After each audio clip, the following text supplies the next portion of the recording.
Well, I think you got to look at New Jersey, and he has done the best that he can, living in a state that is moderate, some would say at best, and he's been able to do that incredibly well. But he's also been able to be true conservative. He's taken on teachers. He's gotten in people's faces that get in his face. He's not afraid to fight back. And I think a lot of conservatives love that about Chris Christie. Is he's blunt, he's bold, and he's real. He's not calculated in the political ways of, kissing babies and shaking hands. I mean, what you see is what you get, and I think that can work to his advantage if he decides to run for president. I think the hardest part for him is there are a lot of really core conservative people that see him compromising with Democrats, being moderates on some of the issues that he is in New Jersey, as saying, well, he's not one of us. And sometimes there's going to be a fight there. There's going to have to be a compromise there. And some people aren't going to like Chris Christie. But overall, I think he's got a really good shot at being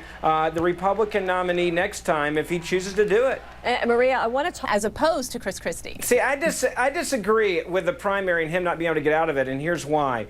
If you do have Ted Cruz and you have a Mike Huckabee and you have a Rick Santorum and other, hard conservatives like that running in the primary, they're going to be sharing a lot of people's votes. I mean, we saw that even last time in the primaries that we had with the Republicans. And so a guy that was not a hard conservative, Mitt Romney, came out as a victory because there were so many people fighting for that core conservative at the very beginning.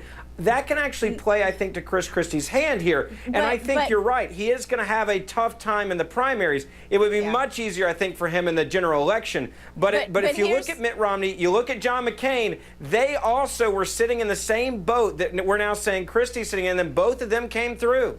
Maria, 10 seconds to wrap this. But here's the problem with what happened with Mitt Romney. He didn't stay as the moderate. He ran so to the right, Ben, that he was way to the right of all of those conservatives that you just mentioned. So unless Chris Christie does I think he was just I don't think he's going to get through the process. I think he was a boring candidate. All right, you know what? We got to leave it there. There's going to be a lot more excitement. Let me tell you, we got until 2016 to play all this stuff out. So we're just getting started.